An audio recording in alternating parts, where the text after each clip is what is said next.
The third night of the Republican National Convention is set to begin in just a few minutes. Tonight, Vice President Mike Pence is delivering the keynote address from Fort McHenry in Baltimore. Other speakers include Second Lady Karen Pence, White House Press Secretary Kayleigh McEnany, and Senior White House Advisor Kellyanne Conway. She announced over the weekend she is leaving the role at the end of the month to spend time with her family. For more on tonight, let's bring in CBS News White House correspondent Ben Tracy and CBSN political reporter Cailtlin Huey-Burns. Hello, Cailtlin. Hello, Ben. Welcome to you both. Ben, let me start with you. What can we expect to hear from Kellyanne Conway in this farewell speech? She's someone who has been one of the president's most visible advisors and defenders. She has, and I don't think that you're going to hear kind of the average Kellyanne Conway tonight, the one who likes to pick fights with the media out on the driveway at the White House. We are told tonight that she's going to give a very heartfelt talk, that she's going to talk about her time with the president that she has come to know, the man behind the scenes, to try to continue this effort of humanizing the president a bit. Kellyanne Conway has also been somebody that during this administration has been very focused on the issue of opioids. So you can expect to hear her cover that topic as well. The reason she is leaving the White House is for family reasons, she says. And mainly that is because the Conway's young teenage daughter has become very vocal on social media lately about her parents' politics. So Kellyanne Conway is trying to take herself out of the spotlight a little bit and tend to those family dynamics. But before she does that, she has this very big platform tonight during the Republicans' convention. And we should note that it is unusual for a current White House aide, and she is one of the president's top aides, to be participating in a convention like this. But this, we've already seen, is a convention that is shattering all sorts of norms, and she will continue that tonight. Right, I know the White House has said she's appearing in her personal capacity there. All right, Cailtlin, Vice President Mike Pence, as we said, has the keynote slot and is expected to address the growing violence following the recent police shooting of Jacob Blake. How will he address the rising racial tensions? That's right. Well, Pence is going to be speaking at Fort McHenry, where I believe Ben is, of course, the inspiration for the Star-Spangled Banner. And we're expecting the vice president to take an aggressive kind of attack dog role of the vice presidency against Joe Biden. But other than that, the campaign is not releasing many details about whether they will address all of the big news of the day. Remember, we're in the middle of a pandemic and a recession. Today, there is a response to the racial tension and protests in Wisconsin as a result of a police shooting of a black man, to which the NBA is responding in a real powerful way tonight. Not to mention you have a hurricane barreling towards the Gulf Coast. So all of these things are happening at a time where the vice president is expected to speak tonight and the third night of the Republican National Convention, and a convention that has largely ignored a lot of these big events, especially racial injustice and especially the pandemic. They have been far from mind. In fact, Republicans have been trying to message about kind of the past before all of this happened, and not really addressing the issues at hand that are coming into really stark views tonight. Yeah, you know, Ben, on that point, so we are now at nearly 180,000 people dead in the United States from the coronavirus. Do we expect Vice President Pence, who is head of the coronavirus task force, to address this more fully?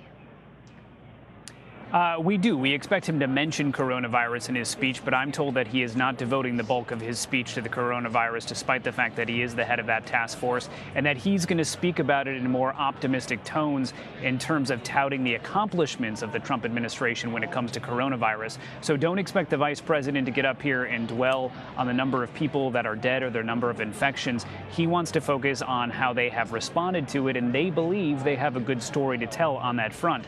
But as Cailtlin mentioned, a lot of tonight for the vice president here is going to be about symbolism. The reason they're doing this here at Fort McHenry, the site of some major battles during the War of 1812 and the place that inspired the Star-Spangled Banner, is because the Trump campaign is trying to tie itself to being the defenders of American heritage. And what better place to do that than the place where the bombs were bursting in air and the flag proved through the night that it was still there.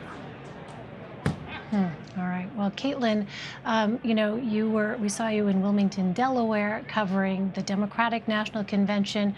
How would you compare what we've seen so far from the Republican convention and the Democratic convention last week?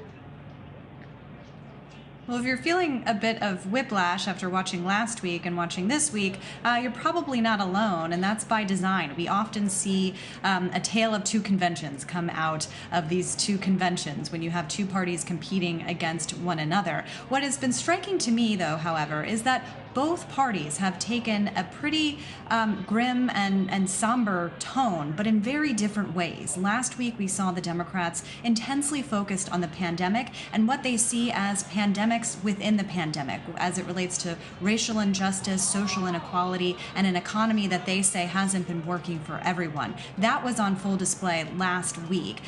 With Republicans, you have Republicans portraying a country that is in a state of social unrest, but they have been focusing mostly on the protests that they say are in Democratic-run cities, and they are trying to paint a picture of an America that is that could be very in a state of chaos, they say, under a Biden presidency. But it does raise questions about who is in charge here, right? Republicans last time around had a very similar type of tone, but Trump was running as an insurgent candidate against what he was calling a third term of the Obama presidency. Now it's very different. He is in charge, and I think a lot of voters will be asking, what's next? What are you going to do about these things you described, especially since in 2016 he said that he alone can fix it and that he would be the law and order candidate who would restore law and order. Ben, as we wait for the official start here of night 3, we just showed a picture of the White House, which, by the way, is lit in the colors of purple and gold. As I understand it, the two colors most closely associated with the suffrage movement. I wonder, though, Ben, we saw on night 2 the trappings of the office of the presidency brought into the Republican convention in a way that we have not seen in conventions before.